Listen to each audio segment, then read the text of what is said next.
যদি আপনি দেখছেন আপনার গৃহের উত্তর দিকে টয়লেট রয়েছে, এমনটি আপনাদের ক্ষেত্রে কি বড় সমস্যা নিয়ে আসতে পারে? দেখুন, একে তো উত্তর দিকে টয়লেট আপনাদের ক্ষেত্রে বাস্তুসম্মতভাবে কখনোই সঠিক নয়। এর মুখ্য কারণ হচ্ছে উত্তর দিক হচ্ছে পবিত্রতার দিক, উত্তর দিক হচ্ছে জলের দিক। সেখানে যখনই আপনারা টয়লেট করবেন, আপনাদের ক্ষেত্রে এই জোনে নেতিবাচক ডিসপোজ হবে, অর্থাৎ লেট গো করতে হবে।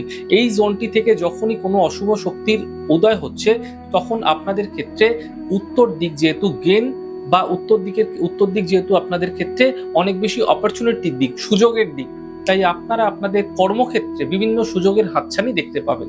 অর্থাৎ আপনার কর্মক্ষেত্রে প্রমোশন হওয়া, কর্মক্ষেত্রে সুযোগ না মেলা, বা আপনি যে কাজ করছেন সেই কাজের মধ্যে দেখবেন প্রচুর পরিশ্রম করছেন আপনি, কিন্তু সঠিকভাবে আপনি আপনার সাফল্য পাচ্ছেন না। সেই কারণে কিন্তু উত্তর দিকে কখনোই আপনারা টয়লেট নির্মাণ করবেন না। তা আপনাদের ক্ষেত্রে পরিশ্রমের ব্যর্থতাই দেবে, কর্মক্ষেত্রে সুযোগের হাতছানি আপনাকে